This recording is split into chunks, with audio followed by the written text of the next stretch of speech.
Hey, what's up, homies? I hope you guys like feeling bad about yourself because I just found this kid who at 16 is making six figures a year. My name is Matt Lurker, and today I'm going to share with you guys the story of Max Hayden, who at 16 has built himself a business that brings in over $1.7 million every year in revenue. His business model raises a lot of questions though because it's borderline illegal, and there's definitely a discussion to be had about the morality of what he's doing. So I'll share with you what he's doing and then identify the main points of what has helped him to be successful. And I'm going to try to stay unbiased as I present this to you, and I'll let you make a decision for yourself about whether or not this is okay. What's super okay though is you smashing that like button right now. Let's all go ahead and do that right now, and that way we can all say that we're super okay people.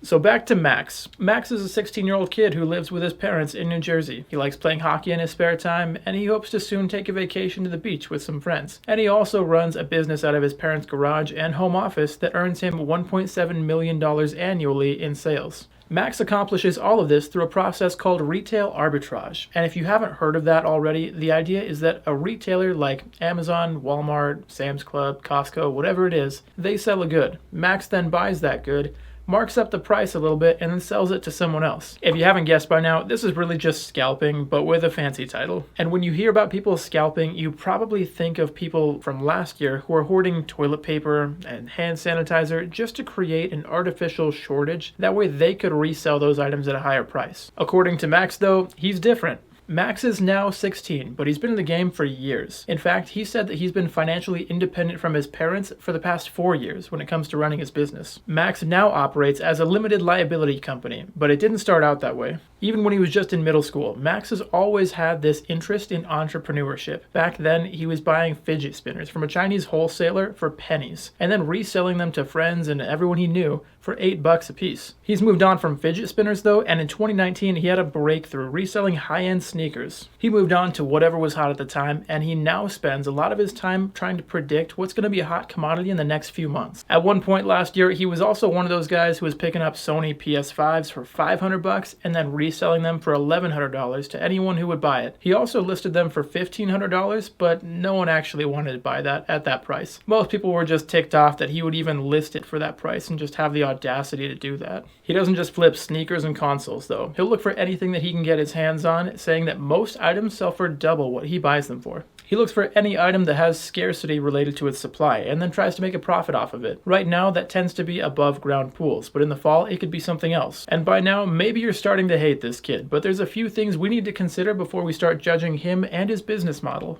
First, what he's doing is completely legal, but it's right on the edge. It's only barely legal. With his current business model, he's only buying things that he considers to be luxury goods. This means that he's not buying things like toilet paper, bread, or medicine to create a shortage of that. And at first, Max's father was pretty uncomfortable with what he was doing, but eventually he came around to the idea that Max is only really buying luxury goods and then reselling them to those who are willing to pay those prices. So because Max isn't actually keeping anyone from having their needs fulfilled, he doesn't think that Max is causing any harm, citing it as capitalism at work. If Max were to hoard necessary items and then resell them, he could very easily have a legal case against himself, just like the guy who was stockpiling hand sanitizer last year. People take that stuff pretty seriously. The hand sanitizer guy had intended to sell all that stuff on Amazon, but because he was actually under investigation for price gouging, he ended up donating over 17,000 bottles of hand sanitizer instead to avoid the lawsuit. There's no such thing as price gouging though when it comes to luxury goods. Like Apple can sell their new iPhone for whatever they want to, and even though they probably wouldn't sell a lot of them, a furniture store could list their couches for $30,000 if they were feeling ambitious enough. Aside from certain products that the government has set price floors and ceilings for, where it has to fall within that range somewhere, a company can charge whatever they want to for their goods and services, and the value of those products are determined by whether or not a customer is willing to pay for it. So that brings me to my next point, and that's that every business in the world puts a markup on their products to sell them to you. And the $30,000 was kind of an extreme example for a couch at a furniture store, but furniture stores do actually have some of the highest markup of any industry. According to this article, furniture stores often have their products marked up an additional 200 to 400%. So you could definitely argue that there's not much of a difference between Max putting an extra 100% markup on his products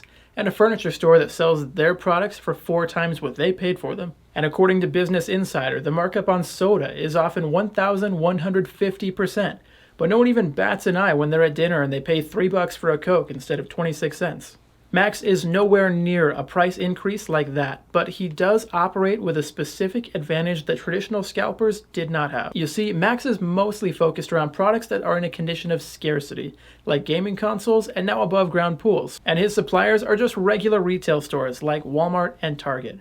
But when some of their products are scarce, they put limits on how many items a person can actually purchase to prevent what Max is doing here. Max has found a way around this though by using bots that place online orders for him the moment an item goes on sale. He's utilizing this software that gives him a competitive advantage against your hometown flipper and your traditional view of a scalper. While some would say that he's only taking from the economy and not actually adding anything to it, others could argue that while he's providing 2 jobs to classmates at the rate of $15 per hour, he's stealing from no one, and he's also just taking advantage of a price disparity that the manufacturers could have charged in the first place because customers are obviously willing to pay for it through Max. And ultimately, if no one buys his inventory, then he'll have to reduce his cost to recoup the money that he paid in the first place. So he's really only charging what people are willing to pay. After all of his expenses though, Max has an annual take-home pay of only $110,000, which doesn't seem like much when in comparison to his $1.7 million in revenue. But after all his expenses are paid for inventory, shipping cost, and the price of his 2 part-time employees, it's really not too bad for a 16-year-old. His profit margin only comes out to about 6.5%, but I would argue that at this point, learning how to own and operate a business may be more important than the money, to a degree.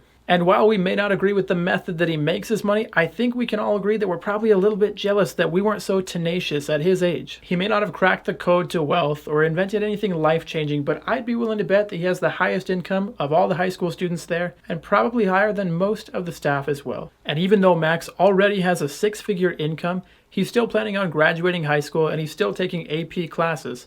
And he also still plans on going to college. Whether or not he actually needs to go to college, I don't know, it seems like he's already running a pretty good business where maybe 4 years wouldn't be the exact amount of time that he needs to take to actually learn how to run it better. I think that he could probably learn a lot of the business lessons that he needs online or at least in some sort of accelerated program, maybe not through a traditional school. When all is said and done though, is he a business genius for being able to make so much money at such a young age, or is he just taking advantage of the average consumer?